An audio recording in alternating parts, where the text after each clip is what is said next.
ಕಬ್ಬಿಗೆ ಬೆಂಬಲ ಬೆಲೆ ಕೊಡುವಂತಹ ವಿಚಾರ ಇಷ್ಟ್ಯಾಕೆ ಜಟಿಲವಾಗ್ತಾ ಇದೆ? ರೈತರು ಹೇಗೆ ಲಾಭ ತಗೋಬೇಕು ಅಂತ ಕಬ್ಬಿಂದ ನೀವ್ ಹೇಳೋದಾದ್ರೆ? ರೈತರು ಲಾಭ ತಗೋಬೇಕು ಅಂದರೆ 10,000 ರೂಪಾಯಿ ಕೊಡೋದಿಲ್ಲ ಆಯ್ತಾ. ನಿಮಗೂ ಗೊತ್ತು, ನನಗೂ ಗೊತ್ತು, ಪ್ರತಿ ರೈತರಿಗೂ ಗೊತ್ತು. ಅದಕ್ಕೆ ಅವ್ರ ಪಾಪ ಕೇಳ್ತಾ ಇಲ್ಲ, 10,000 ಕೊಡಿ ಅಂತ ನೀವು ಕೇಳಬೇಕು. 10,000 ನಾನು ಕಬ್ಬು ಬೆಳಿತೀನಿ, 10,000 ಕೊಟ್ಟರೆ ನಾನು ಬೆಳಿತೀನಿ, ಇಲ್ಲ ನಾನು ಬೆಳೆಯೋದಿಲ್ಲ, ನಾನು ಬೆಳೆಯಲ್ಲ, ನಾನು ಸಮಗ್ರ ಕೃಷಿ ಮಾಡ್ಕೊಂಡು ನನ್ನ ಮನೆ ನನ್ನ ಹೊಟ್ಟೆ ನೋಡ್ಕೊಳ್ತೀನಿ ಅನ್ನೋದು ಮಾಡಬೇಕು. ಕಬ್ಬು ಬೆಳೆಯೋದ್ರಿಂದ ಏನು ಲಾಭ ಅಂತ ಇವತ್ತಿನ ಪರಿಸ್ಥಿತಿಯಲ್ಲಿ ಲಾಭ ಇಲ್ಲವೇ ಇಲ್ಲ. ಇದು ಲಾಭ ಅಂತ ಮಾಡೋದು ಫ್ಯಾಕ್ಟ್ರಿ ಅವರು ಬಂಡವಾಳ ಹಾಕಿದಾರೆ ಮಾಡಬೇಕು. ಅದನ್ನು ನಾನು ಪ್ರಶ್ನೆ ಮಾಡ್ತಿಲ್ಲ. ಸರ್ಕಾರ ರೈತನಿಗೇನೂ ಇಲ್ಲ. ಯಾಕೆ ಇಷ್ಟೊಂದು ಜಟಿಲವಾಗ್ತಿದೆ ಸರ್? ಯಾಕೆ ಕೊಡ್ತಾ ಇಲ್ಲ ದುಡ್ಡನ್ನ? ನೀವು 10,000 ಹೇಳ್ತಾ ಇದ್ದೀರಾ, ಆ ಕಾನ್ಸೆಪ್ಟ್ ಬಗ್ಗೆ ಹೇಳ್ಬೋದಾ? ಹೆಂಗೆ ನೋಡಿ, ಇದು ನಾನು ಮೊನ್ನೆ ಮಾತಾಡಿದಾಗ ಟಿವಿಯಲ್ಲಿ, this is the first time somebody opened this topic. ನೀವು ಹಿಸ್ಟ್ರಿಯಲ್ಲಿ ಕಬ್ಬು ಹೋರಾಟ, ನಾನು 2 ವರ್ಷದಿಂದ ಕಬ್ಬು ಹೋರಾಟ ಮಾಡಿದ್ದೆ ಮಂಡ್ಯಲ್ಲಿ. 108 ದಿನ ಮಾಡಿದ್ವಿ, 150 ರೂಪಾಯಿ ಕೊಟ್ಟರು. ನಮಗೂ ಆಗ ಸೆನ್ಸ್ ಇರಲಿಲ್ಲ. ಸ್ವಲ್ಪ ಅದನ್ನ ಡೀಪಾಗಿ ಇದು ಮಾಡ್ಕೊಂಡು ಹೋದಾಗ ಎಲ್ಲಿ ಹೋಗ್ತಿದೆ ಅಂದರೆ ಎಲ್ಲರೂ ಶುಗರ್ ಫ್ಯಾಕ್ಟ್ರಿಗೆ ಬಂದು ನಿಂತ್ಕೊಂಡ್ಬಿಡ್ತಾರೆ. ಶುಗರ್ ಫ್ಯಾಕ್ಟ್ರಿ ಒಂದು ಇವತ್ತು ಬೆಳಗ್ಗೆ ಯಾವುದೋ ವಿಡಿಯೋ ನೋಡ್ತಿದ್ದೆ, ಶುಗರ್ ಫ್ಯಾಕ್ಟ್ರಿ ಅವ್ರು ಇಷ್ಟು ಮಾಡ್ತಾರೆ, 1 ಟನ್ ಕಬ್ಬಿಗೆ 15,000 ರೂಪಾಯಿ ಇನ್ಕಮ್ ಮಾಡ್ತಾರೆ ಅಂತ ನೋಡ್ತಿದ್ದೆ. ಸೊ ಅದು 15,000 ಇನ್ಕಮ್ ಮಾಡ್ತಾರೆ. ಸೊ ಎಲ್ಲರೂ ಶುಗರ್ ಫ್ಯಾಕ್ಟ್ರಿ ಬಂದು ನಿಂತ್ಕೊಳ್ತಾ ಇದ್ದಾರೆ. ಶುಗರ್ ಫ್ಯಾಕ್ಟ್ರಿಯಿಂದ ನೆಕ್ಸ್ಟ್ ಯಾರು ಮಾಡ್ತಾ ಇದ್ದಾರೆ ಅನ್ನೋದನ್ನು ಹೋಗಲಿಲ್ಲ. ಸೊ ಆ ಒಂದು ಪರ್ಸ್ಪೆಕ್ಟಿವ್ ನಾನು ಹೊಸ ಡೈಮೆನ್ಷನ್ ಆಫ್ ಥಾಟ್ಸ್ ಕೊಟ್ಟೆ. ಕರೆಕ್ಟ್. ಸೊ ಇನ್ನು ಮುಂದೆ ಹೆಂಗೆ ಮಾಡ್ತಾರೋ ನಾವು ರೈತರು ಇಷ್ಟೇ ಕೇಳ, 10,000 ಕೊಟ್ಟರೆ ನಾನು ಬೆಳಿತೀನಪ್ಪ, ಇಲ್ಲ ನನ್ನ ಮನೆಗೆ ಏನು ಬೇಕೋ, ನನ್ನ ಊರಿಗೆ ಏನು ಬೇಕೋ ನಾನು ಬೆಳ್ಕೊಳ್ತೀನಿ. ಆ ಸ್ಟ್ಯಾಂಡ್ ತೊಗೊಳ್ಳಿಲ್ಲ ಅಂದರೆ ಕಷ್ಟ ಆಗುತ್ತೆ. ಹೆಂಗೆ ಸರ್ ಅದು 10,000 ಕೇಳೋದು ಹೆಂಗೆ? ಅದೊಂದು ಕಾನ್ಸೆಪ್ಟ್ ಬಗ್ಗೆ ಸ್ವಲ್ಪ ಇನ್ ಡೀಟೇಲ್ ಆಗಿ ಹೇಳ್ಬೋದು. 10,000 ಯಾಕೆ ಕೇಳ್ತಿದ್ದೀನಿ ಅಂದರೆ, ಈಗ ಗೌರ್ಮೆಂಟ್ ಏನು ಹೇಳ್ತಾರೆ, ನಾನು ಎಕ್ಸೈಸ್ ಡ್ಯೂಟಿ ಮಾಡ್ತೀವಲ್ವ, 36,000 ಕೋಟಿ, 36,000 ಕೋಟಿ ನಾನು ನಿಮ್ಮ ಶ್ರೇಯಸ್ಗೆ, ನಿಮ್ಮ ಇದಕ್ಕೆ ನಾನು ಸ್ಪೆಂಡ್ ಮಾಡ್ತಾಯಿದ್ದೀನಿ, ಏನೋ ಕೊಡ್ತಾಯಿದ್ದೀನಿ ಅಂತ. ನಮ್ಮ ರೈತರು ಹೇಳಬೇಕು, ನೀನು ಕೊಡಬೇಡಪ್ಪ, ನನಗೆ 10,000 ಕೊಡು, ನನಗೆ ವರ್ಷಕ್ಕೆ 4 ಲಕ್ಷ ಸಿಕ್ಬಿಡ್ತು 1 ಎಕರೆಗೆ. ನೀವು ಕೊಡೋದೆಷ್ಟು? ಒಂದು ವರ್ಷಕ್ಕೆ 50,000 ರೂಪಾಯಿ ಏನೇನೋ ಇದರಿಂದ ಕೊಡ್ತೀರ, ಸ್ಕೀಮ್ಗಳಿಂದ. ನಂಗೆ 4 ಲಕ್ಷ ಸಾಕು, 50,000 ನೀವೇ ಇಟ್ಕೊಳ್ಳಿ, ನಂಗೆ ಬೇಡ ಅನ್ನೋದೇ ರೈತನ ನಿಲುವಾಗಬೇಕು. ಇಲ್ಲ ನೀನು ಕೊಡೋದಿಲ್ಲ ಅಂದರೆ ನಾನು ಬೆಳೆಯೋದಿಲ್ಲ, ಅಷ್ಟೇ ಸಿಂಪಲ್ ಆಗಿರ್ಬೇಕು. ನಾನು ಬೆಳೆಯೋದಿಲ್ಲ, ನನ್ಗೆ ಏನು ಬೇಕೋ ನಾನು ಊರಿಗೆ ಮಾಡ್ಕೊಳ್ತೀನಿ. ಬುದ್ಧಿವಂತ ರೈತರು ಇದು ಮಾಡಬೇಕು. ಆವಾಗ ಏನಾಗುತ್ತೆ, ರೈತನಿಗೆ ಕಬ್ಬು ಬೆಳೆಯೋದು ಸ್ಟಾಪ್ ಮಾಡ್ತಾರಲ್ಲ, ಅವಾಗ ಏನಾಗುತ್ತೆ, ಅವನ್ನ ಯಾವಾಗ ಬಹು ಬೆಳೆ ಮಾಡ್ಕೊಳ್ತಾನೋ, ಒಂದು ಮನೆ ಖರ್ಚು ಹೋಯ್ತು, ಎರಡನೇದು ವಾರ ಇನ್ಕಮ್ ಬರೋಕ್ಕೆ ಶುರು ಆಗುತ್ತೆ. ವಾರ ಬರೋಕ್ಕೆ ಶುರು ಆಗುತ್ತೆ. ಸೊ ಇದಕ್ಕೆ ಸ್ವಿಚ್ ಆಗಬೇಕು. ನಾವು ಒಂದು ಮಾಡೆಲ್ ಇದೆ, 1 ತಿಂಗಳಿಗೆ 1 ಎಕರೆಗೆ 1 ಲಕ್ಷ ಹೇಗೆ ದುಡಿಬೇಕು ಅಂತ. ನಮ್ಮ ಹಳೆ ಪೂರ್ವಿಕರು ಮಾಡಲ್ಲ ಆಯಿತಾ. ಅದನ್ನು ನಮ್ಮ ಕುಮಾರಸ್ವಾಮಿ ಅಂತ ಇದ್ದಾರೆ ಮಂಡ್ಯದಲ್ಲಿ, ಪೋಸ್ಟ್ ಆಫೀಸಲ್ಲಿದ್ದರು. ಅವರು ಅದನ್ನು ಎಷ್ಟು ಚೆನ್ನಾಗಿ ನೀಟಾಗಿ ಅಲೈನ್ ಮಾಡಿ ಆ ಇನ್ಕಮ್ ಮಾಡಲ್ಲು ಮಾಡಿದ್ದಾರೆ. ಅದನ್ನು ನಾವು ಟೀಚ್ ಮಾಡ್ತೀವಿ. ಅದನ್ನು ಅಳವಡಿಸ್ಕೊಂಡು ಮಾಡೋಲ್ಲ. 1 ಲಕ್ಷ ತಿಂಗಳಿಗೆ 1 ಎಕರೆಗೆ ಹೇಳ್ತಾರೆ. ಅದು 1 ಲಕ್ಷ ಬೇಡ, 50,000 ಸಿಗಲಿ ಬಿಡಿ. ಇಬ್ಬರೇ ಗಂಡ ಹೆಂಡತಿ ಇಬ್ಬರೇ ಮೇಂಟೈನ್ ಮಾಡ್ಬೋದು 1 ಎಕರೆನ. ಯಾಕೆ ಇದೆಲ್ಲ ಮಾಡ್ಕೊಂಡು ನಾವು ವರ್ಷ ಪೂರ್ತಿ ಬೆಳೆದು ನಮ್ಗೆ ಬೇಜಾರಾಗುತ್ತೆ. ರೋಡಲ್ಲಿ ನಾವು 7 ದಿನ 8 ದಿನ ಅಡುಗೆ ಮಾಡ್ಕೊಂಡು ನಾವು 108 ದಿನ ಮಾಡಿದ್ದೀವಿ. ಅಲ್ಲೇ ಅಹೋರಾತ್ರಿ ಧರಣಿ, ಅಲ್ಲೇ ಮಲಗೋದು. ಬೆಳಗ್ಗೆ ಪಾಪ ಇವ್ರು ಕೊಡ್ತಾರೆ, ಇದು ಅಕ್ಕಿ ಬೇಳೆ ಎಲ್ಲ ಕೊಡ್ತಾರೆ. ಕೆಲವರು ಅವ್ರ ಪಾಪ ಎಲ್ಲದನ್ನು ಕೂಡಿಕೊಂಡ್ರು. ರೋಡ್ ಯಾಕೆ ಬೇಕು ಆ ಜೀವನ? ಯಾರನ್ನೋ ಉದ್ಧಾರ ಮಾಡೋಕ್ಕೆ ನಾವು ಯಾಕೆ ಆ ಜೀವನ?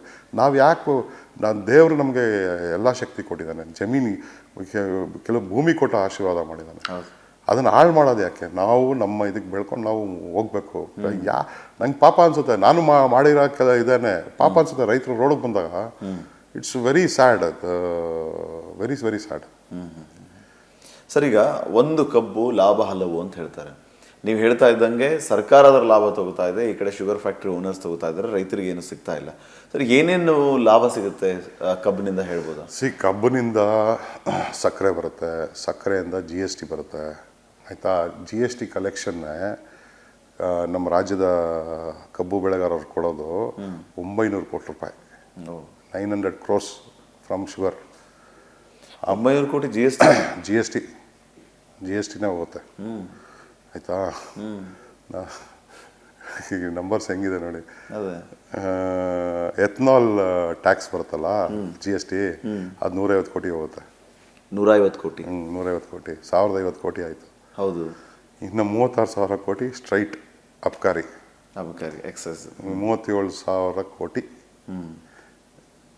ಲೆಕ್ಕ. ನಮ್ಮ 6 ಲಕ್ಷ ಜನ ರೈತರು ಕಬ್ಬು ಬೆಳೆಗಾರ ಕೊಡ್ತಿರೋದು. ಅವ್ರನ್ನ ಅಷ್ಟು ಕೊಟ್ಟಿದ್ದಾರೆ ಇನ್ಕಮ್ಮು, ಅವ್ರಿಗೆ ಇನ್ಸೆಂಟಿವ್ ಕೊಡ್ಬೇಕಲ್ವಾ, ಕರೆಕ್ಟ್, ಪ್ರೋತ್ಸಾಹ ಧನ ಕೊಡ್ಬೇಕು ತಾನೆ. ಸರ್ ಇದೆಲ್ಲ ಹೆಂಗೆ ಅಂದರೆ ಈಗ ಮೊಲಾಸಿಸ್ ಕೂಡ ಇದಕ್ಕೆ ಆ್ಯಡ್ ಆಗುತ್ತೆ, ಕರೆಂಟ್ ಕೂಡ ಆ್ಯಡ್ ಆಗುತ್ತೆ. ಅದೆಲ್ಲ ಬಿಟ್ಬಿಟ್ಟಿದ್ದೀನಿ, ಅದೆಲ್ಲ ಸಣ್ಣ ಪುಟ್ಟ ಲೆಕ್ಕ, ಅದೆಲ್ಲ ಬಿಟ್ಬಿಟ್ಟಿದ್ದೀನಿ. ನೀವು ಮೊಲಾಸಸ್ ಬರುತ್ತೆ, ಬೊಗ್ಯಾಸ್ ಬರುತ್ತೆ, ಅದೇ ಸಿಪ್ಪೆ ಇರುತ್ತಲ್ಲ, ಅದರಿಂದ ಅವರೆಲ್ಲ ಫ್ಯಾಕ್ಟರಿ ಎಲೆಕ್ಟ್ರಿಕ್ ಉತ್ಪಾದನೆ ಮಾಡ್ತಾರೆ, ಅದರಿಂದ ಅವ್ರಿಗೆ ಉಳಿಯುತ್ತೆ KEB ಬಿಲ್ಲು. ನಾನು ಅದೆಲ್ಲ ಬಿಟ್ಬಿಟ್ಟಿದ್ದೀನಿ, ಅದೆಲ್ಲ ಆಟುಕೊಂಡು ಲೆಕ್ಕಕ್ಕಿಲ್ಲ. ಇದು ಬಿಟ್ಬಿಡಿ, GSTನೂ ಬಿಟ್ಬಿಡಿ, ದೊಡ್ಡದು ಇಟ್ಕೊಳ್ಳಿ, ಎಕ್ಸೈಸ್. ಕಬ್ಬಿನಿಂದಾನೇ ಇಷ್ಟೆಲ್ಲ ಸಿಗುತ್ತೆ, ಕಬ್ಬಿನಿಂದಾನೆ. ಸಿ ಆಲ್ಕೋಹಾಲಲ್ಲಿ ಏನು, what is alcohol? You take any alcohol, hard liquor, ಎಷ್ಟು ಪರ್ಸೆಂಟೇಜ್ ಇರುತ್ತೆ ಆಲ್ಕೋಹಾಲು? 42.6%. ಆಯಿತಾ, 42.6%. ಅಂದರೆ 42% ಆ ಬಾಟ್ಲಲ್ಲಿ ಕಬ್ಬು ಬೆಳೆಗಾರನಿಂದ ಬರ್ತಿರೋದು. 42.6%. ಆ ಒಂದು 1,000 ರೂಪಾಯಿ ಬಾಟ್ಲಿಂದ 426 ರೂಪಾಯಿ is coming from sugar can farmer. Process ಮಾಡೋದು ಯಾರು? ಆಲ್ಕೋಹಾಲ್ನ ಡಿಸ್ಟಿಲರಿ. ಆಯಿತಾ, ಡಿಸ್ಟಿಲರಿ 1,000 ರೂಪಾಯಿ ಬಾಟ್ಲನ್ನ ಡಿಸ್ಟಿಲರಿ ಮಾರೋದೆಷ್ಟಕ್ಕೆ? ಅವ್ರ ಲಾಭ ಆಗಿಲ್ಲ ಎಲ್ಲ ಇಟ್ಕೊಂಡ್ಬಿಟ್ಟು ಮಾರೋದೆಷ್ಟೇ? ಅವರು ಬಿಫೋರ್ ಎಕ್ಸೈಸ್ ಡ್ಯೂಟಿ ಎಷ್ಟಕ್ಕೆ ಕೊಡ್ತಾರೆ? 300 ರೂಪಾಯಿ.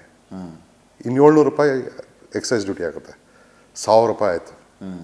700 ರೂಪಾಯಿ ಏನು ಎಕ್ಸೈಸ್ ಡ್ಯೂಟಿ ಇದೆಯಲ್ಲ, ಅದಕ್ಕೆ ಗೋವಾಲಿ ಯಾಕೆ 1,000 ರೂಪಾಯಿ ಬಾಟ್ಲ್ ಇಲ್ಲಿ ಕರ್ನಾಟಕದ ಗೋವಾಲಿ 300 ರೂಪಾಯಿ ಟ್ಯಾಕ್ಸ್? 300 ರೂಪಾಯಿ ಬಾಟ್ಲಲ್ಲಿ ಗೋವಾಲಿ, ಅದೇ ಬಿಕಾಸ್ ಆಫ್ ಟ್ಯಾಕ್ಸ್ ಅಲ್ಲ? Because of tax, that's excise duty. Correct. ಪ್ರತಿ ಸತಿ ಇದು ಬಂದಾಗಲೂ ಹಾಕೋದು ದೊಡ್ಡ ಟ್ಯಾಕ್ಸ್ ಬರೋದು ನಮ್ಮ ಕರ್ನಾಟಕದ ಕುಡುಕರಿಗೆ. ಪಾಪ ಅವರು ಎಷ್ಟು ಕಾಂಟ್ರಿಬ್ಯೂಟ್ ಮಾಡ್ತಾರೆ ಅಂದರೆ ನಮ್ಮ ಎಕಾನಮಿಗೆ. ಆಯಿತು, ಟ್ಯಾಕ್ಸ್ ತಗೊಳ್ಳಿ, ನಾನು ಅದ್ರ ಬಗ್ಗೆ I am not opposing the tax, I am not opposing. ಅದನ್ನು ಯಾರು ರೈಟ್ಫುಲ್ ಓನರ್ ಅವ್ರಿಗೆ ಪಾಸ್ ಆನ್ ಮಾಡಬೇಕು. I am not saying pass 100%, pass some amount of it, correct, some percentage. ಅವರಿಲ್ಲ ಅಂದ್ರೆ ಅದು ಇರ್ತಾ ಇರಲ್ಲ ಇನ್ಕಮ್ಮು. ಹೌದು, ಅದನ್ನು ಕೊಡಿ ಅಂತ ನಾನು ಹೇಳೋದಷ್ಟೇ. ಅದನ್ನ ರೈತರು ಕೇಳಿ ಅಂತ ಹೇಳ್ತಾ ಇರೋದು. ಕಬ್ಬಿಂದ ಏನೇನು ಆಲ್ಕೋಹಾಲಿಕ್ ಕಂಟೆಂಟ್ ರೆಡಿ ಆಗುತ್ತೆ sir? Every alcohol in Karnataka or in India is made out of sugar cane. ನೀವಂತ ಎಲ್ಲರೂ ಅನ್ಕೊಂಡಿರೋದು, ನೋಷನ್ ಇರೋದೇನು ಅನ್ಕೊಂಡಿದ್ದಾರೆ ಅಂದರೆ ರಮ್ಮಿಗೆ ಮಾತ್ರ ಕಬ್ಬು ಯೂಸ್ ಮಾಡ್ತಾರೆ ಅಂತ. No, the ethyl alcohol is the base for all the alcohol. Even if you take Johnny Walker Black Label ತೊಗೊಂಡ್ರು 42.6% ಕಬ್ಬಿನೇ ಬರೋದು. ಅದರಲ್ಲೂ ಮಿಕ್ಸ್ ಬೇರೆ ಬ್ಲೆಂಡ್ ಅದು. It's made year in near Kengeri. ಹೋಗಿ ಅಲ್ಲಿ ಕೇಳಿ ಇಥೈಲ್ ಆಲ್ಕೋಹಾಲ್ ಎಲ್ಲಿಂದ ಬರ್ತು ಅಂತ, ಆಲ್ಕೋಹಾಲ್ ಎಲ್ಲಿಂದ ಬಂತು ಅಂತ ಕೇಳಿ.